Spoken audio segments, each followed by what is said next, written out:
الحمد لله كلما حمده حامد وأشهد أن لا إله إلا الله كلما شهد له شاهد وأشهد أن سيدنا ونبينا محمدا عبده ورسوله أما بعد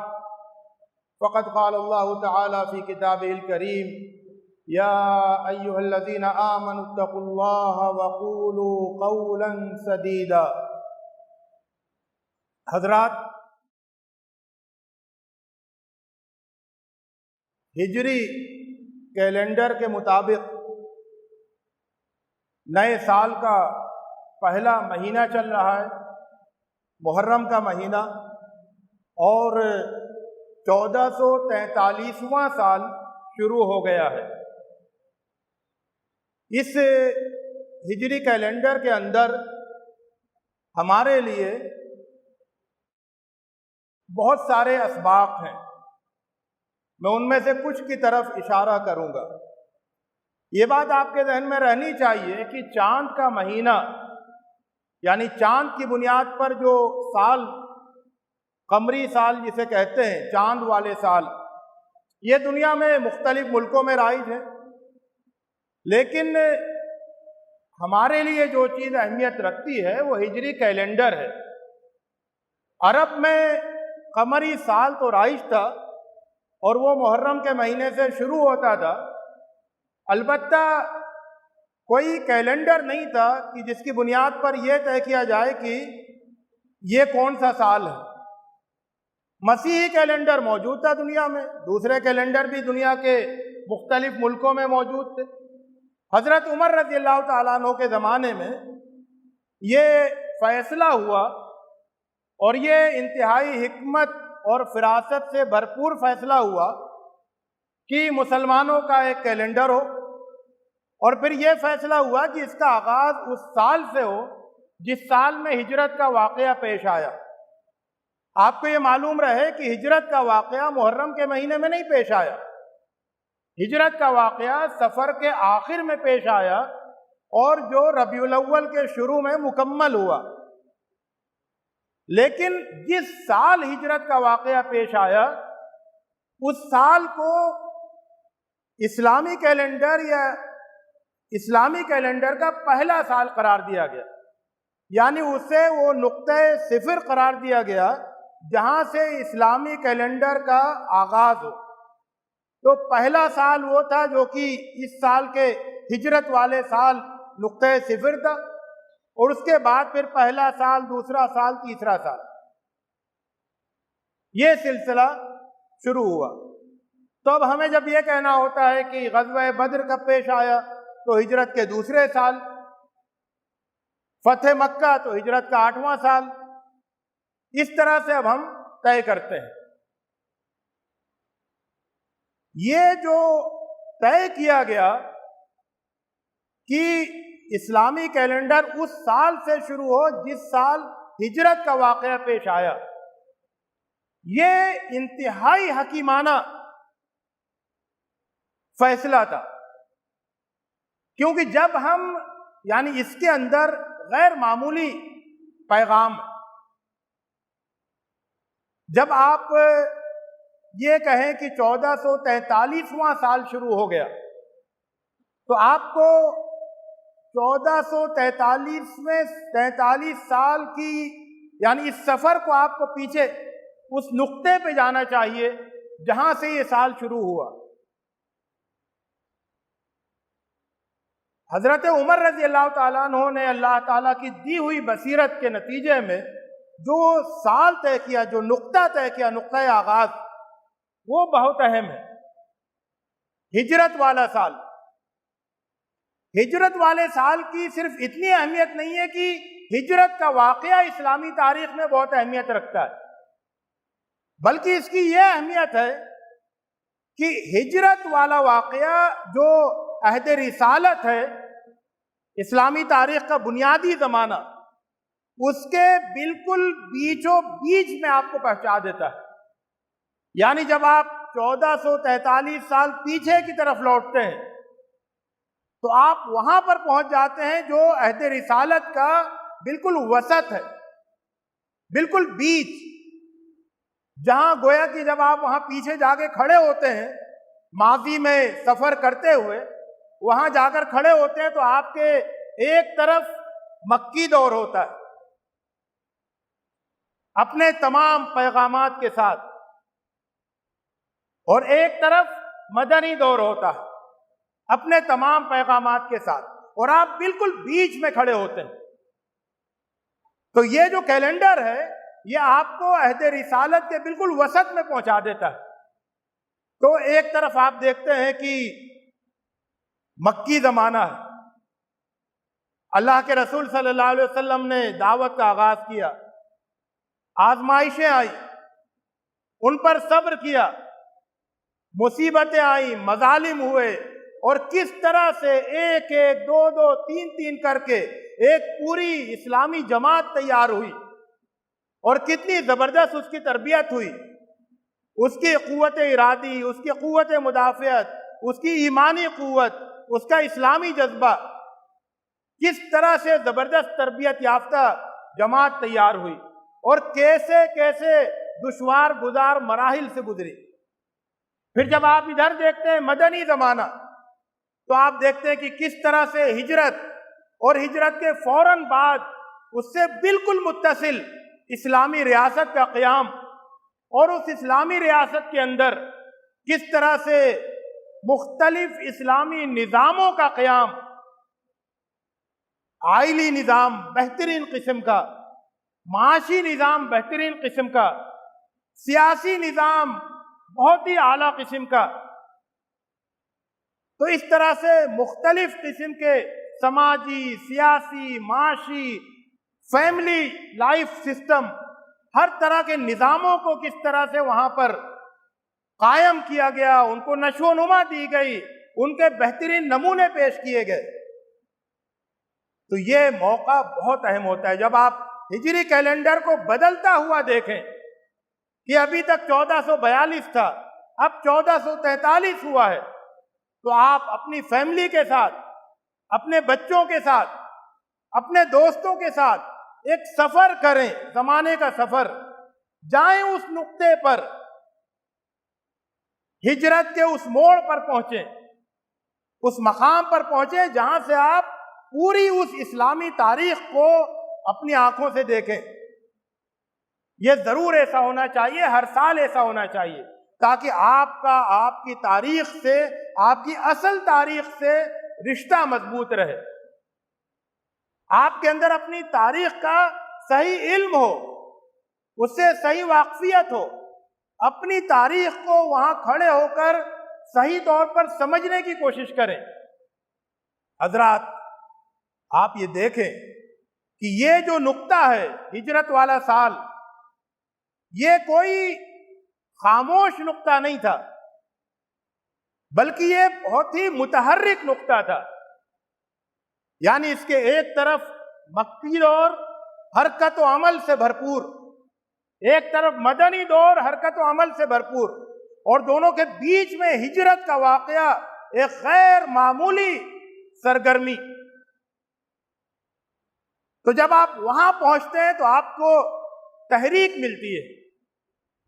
انسپریشن ملتا ہے، موٹیویشن ملتا ہے، عمل کی ترغیب ملتی ہے، جد و جہد کا جذبہ بیدار ہوتا ہے، کیونکہ وہ مقام ایسا ہے کہ جہاں پر آدمی پہنچ کے اپنے آپ کو تصور کرے تو وہ اپنے آپ کو ایک بہت بڑی ہلچل کے بیچ میں دیکھتا ہے، اسلامی ہلچل، حق و باطل کی کشمکش، حق کی سربلندی کے لیے کی جانے والی غیر معمولی کوششیں۔ تو وہاں پر اپنے آپ کو پہنچانا چاہیے، ہر سال پہنچانا چاہیے، اور دیکھنا چاہیے کہ وہ کون سا مقام تھا جہاں ہم کو ہونا تھا اور ہم کہاں کھڑے، اور پھر اپنی تاریخ کا گہرا اور صحیح شعور ہونا چاہیے۔ حضرات، ایک طرف جب آپ مکی زمانے کو دیکھیں، مکی دور کو دیکھیں، تو آپ یہ دیکھیں کہ اللہ کے رسول صلی اللہ علیہ وسلم نے، میں صرف ایک پہلو کی طرف اشارہ کروں گا، بہت سارے پہلو ہیں لیکن جس کا آج بہت زیادہ ریلیونس ہو گیا ہے، مناسبت ہو گئی ہے کہ اللہ کے رسول صلی اللہ علیہ وسلم نے مکہ میں، جبکہ آپ کو غیر معمولی طاقتیں وہاں حاصل ہو گئی تھیں، اس کے باوجود آپ نے وہاں پر کوئی ایسی نوبت نہیں آنے دی کہ وہاں پر کوئی خانہ جنگی کی کیفیت پیدا ہو۔ مکہ میں رہتے ہوئے آپ کے پاس قوت تھی، آپ کے پاس حضرت حمزہ تھے، آپ کے پاس حضرت علی تھے، آپ کے پاس حضرت عمر تھے، آپ کے پاس حضرت زبیر اور حضرت طلحہ تھے، اور ایسے بہت بہت جری جواں مرد اور روب والے افراد تھے جن کی طاقت کا لوہا پورا مکہ مانتا تھا۔ اس کے باوجود آپ نے مکے میں اپنی دعوتی جدوجہد کو جاری رکھا، سارے مظالم ہوئے، دشمنوں کی طرف سے خانہ جنگی برپا کرنے کی ساری کوششیں ہوئیں، لیکن آپ نے کوئی ایسی نوبت نہیں آنے دی کہ وہاں خانہ جنگی کی کیفیت پیدا ہو جائے۔ باہر بھی مختلف قبیلوں میں آپ کی دعوت پہنچ چکی تھی، آپ کی قوت بڑھ گئی تھی، آپ کی قوت حبشہ تک پہنچ گئی تھی، وہاں پر بھی دین پھیل رہا تھا، لیکن اس کے باوجود آپ نے خانہ جنگی کی کیفیت پیدا نہیں ہونے دی مکہ میں، کیونکہ آپ کتنے ہی طاقتور ہوں، اگر آپ خانہ جنگی ایک دلدل ہوتا ہے، اس دلدل میں اگر کوئی قوم پھنس گئی، کوئی تحریک پھنس گئی تو پھر وہ نکل نہیں پاتی، بہت بھاری قیمت ادا کرنی پڑتی ہے اور ہاتھ کچھ نہیں آتا۔ تو مکی دور یہ سبق دیتا ہے کہ اسلامی امت کو کبھی بھی خانہ جنگی کے دلدل میں نہیں پھنسنا چاہیے،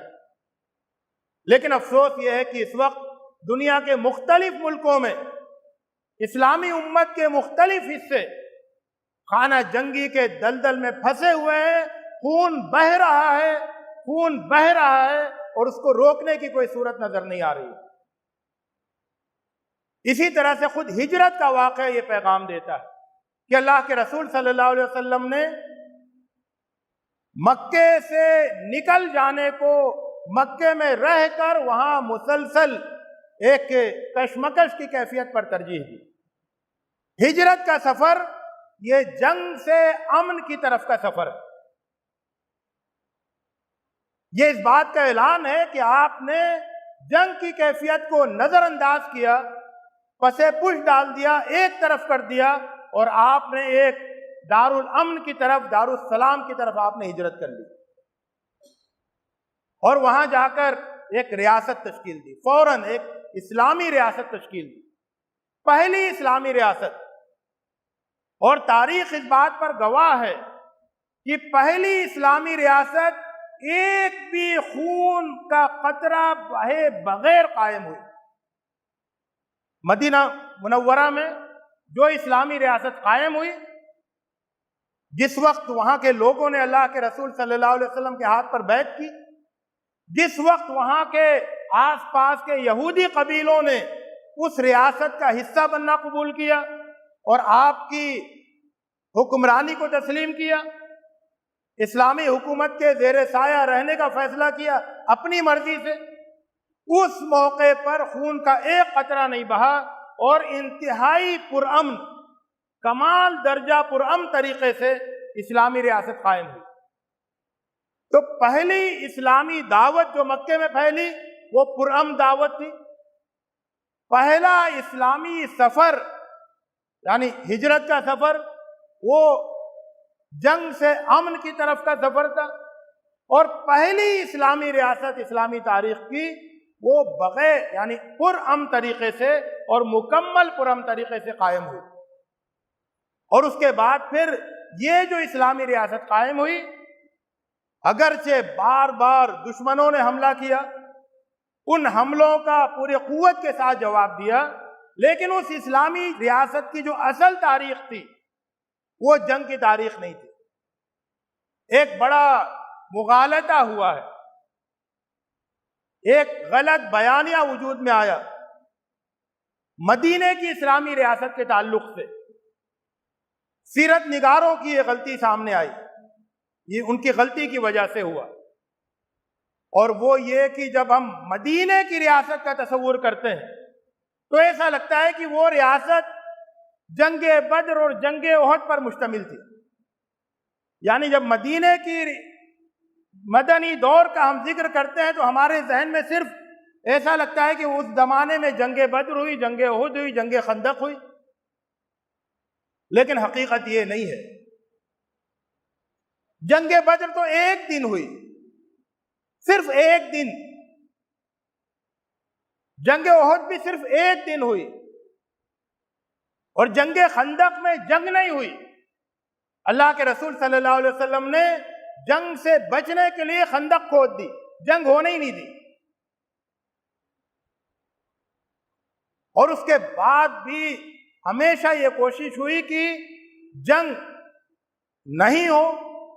اور اگر جنگ ضروری ہو جائے تو اس میں کم سے کم خون خرابہ ہو. تو وہ جو ایک دن جنگ بدر ہوئی اور ایک دن جنگ احد ہوئی، اور وہ جو جنگ نہیں ہوئی جنگ خندق کے موقع پہ، غزوہ خندق کے موقع پر، اس کو پوری 10 سال پر محیط کر دیا گیا، پھیلا دیا گیا، اور ایسا تاثر دیا گیا کہ گویا کہ 10 سال میں صرف جنگیں ہی ہوتی رہی. نہیں، اس سال میں اسلامی ریاست کی بنیادیں مضبوط ہوئی. ان 10 سالوں میں اسلامی ریاست کے مختلف نظاموں کو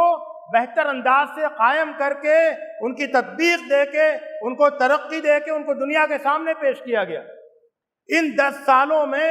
اسلام کے تعارف کو، اسلام کی دعوت کو پورے جزیرہ عرب میں عام کیا گیا، پھیلایا گیا. حضرات، جنگ بدر کے موقع پر روایتوں کے مطابق 313 افراد تھے. وہ بڑھ کر جنگ احد کے موقع پر 1000 ہو گئے، اور وہ بڑھتے بڑھتے خطبہ حجۃ الوداع کے موقع پر 1 لاکھ سے اوپر 1.5 لاکھ کے قریب ہو گئے. یہ جو 300 سے 1.5 لاکھ کی تعداد بڑھی ہے، اس میں کسی جنگ کا کوئی کردار ہی نہیں ہے. جنگ بدر کے موقع پر کوئی اسلام نہیں لایا، جنگ احد کے موقع پر کوئی اسلام نہیں لایا، غزوہ خندق کے موقع پر کوئی اسلام نہیں لایا، اور اس طرح کی اور جو چھوٹے موٹے واقعات ہوئے ان مواقع پر کوئی اسلام نہیں لایا. یا ہو سکتا ہے کوئی اکا دکا کچھ لوگ مسلمان ہو گئے، لیکن یہ جو تعداد چند 100 سے 1.5 لاکھ تک پہنچی، یہ اسلامی دعوت کا نتیجہ تھا. لیکن ہوا یہ کہ ہمارے سیرت نگاروں کے ہاں وہ پہلو بالکل چھپ گیا، اور اس کا نتیجہ یہ ہوا کہ اسلام کی جو تصویر سامنے آئی اس میں اسلامی دعوت، اسلامی نظام، اس نظام کے ثمرات، اس نظام کی بنیادیں،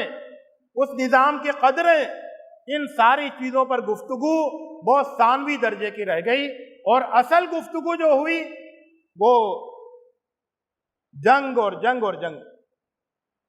تو ضروری ہے کہ اسلام کی اور اس عہد اول کی، اس عہد مبارک کی صحیح تصویر پیش کی جائے دنیا کے سامنے. جنگیں ہوئیں اور اس میں مسلمانوں نے زبردست کردار ادا کیا، لیکن وہ جنگیں تھیں جو مدینے کی سرحد پر ہوئیں، وہ مکے کی سرحد پر نہیں ہوئی. وہ جنگیں تھیں جو دشمنوں نے مدینے آ کر لڑی، اور ان کو پوری قوت کے ساتھ اس کا جواب دیا گیا. فرشتے بھی نازل ہوئے مدد کے لیے، اہل ایمان نے بھی جوامردی کا ثبوت دیا. لیکن وہ ہماری سیرت کا، ہماری تاریخ کا یہ واقعات ہیں. سیرت کا جو اصل رنگ ہے وہ سیرت کی وہ تعلیمات ہیں جنہوں نے پورے عرب کو اور عرب کے رہنے والوں کو بددوؤں سے، یعنی اونٹ اور مویشی چرانے والوں سے اوپر اٹھا کر دنیا کی امامت کرنے والا بنایا. زندگی کے ہر میدان میں، تہذیب اور تمدن کے ہر میدان میں وہ اصل اسلامی سیرت کا اصل رخ وہ ہے، اور وہ بہت ہی شاندار ہے. اور اس حسن میں یہ جنگیں کوئی بگاڑ نہیں پیدا کرتی ہیں، یہ بھی اس کا ایک حصہ ہے، لیکن چیزوں کو صحیح پوزیشن دینا چاہیے، چیزوں کو صحیح پوزیشن دینا چاہیے، واقعات کی حیثیت واقعات کی رہے، جو واقعہ ایک دن پیش آیا وہ ایک دن کا واقعہ ہو، اور جو کام مسلسل سال بھر ہوتا رہا اس کی حیثیت سال بھر کے کام کی ہو، اور اس طرح سے ہم صحیح تصویر اسلامی تاریخ کی پیش کر سکیں، اور اس کا جب اسی کے مطابق ہمارے ذہن بنے کہ ہم کو کیا کرنا ہے اسلام کی نشت ثانیہ کے لیے، امت مسلمہ کے احیاء اور تجدید کے لیے ہمارا لاہ عمل کیا ہو، ہم کس رخ پر کام کریں، کس موقع پر ہمیں کیا کرنا ہے، یہ چیزیں ہمیں وہاں سے اخذ کرنی ہے، لیکن شرط یہ ہے کہ وہاں اس زمانے کی صحیح تصویر ہمارے سامنے آئے۔ تو اللہ رب العزت سے دعا ہے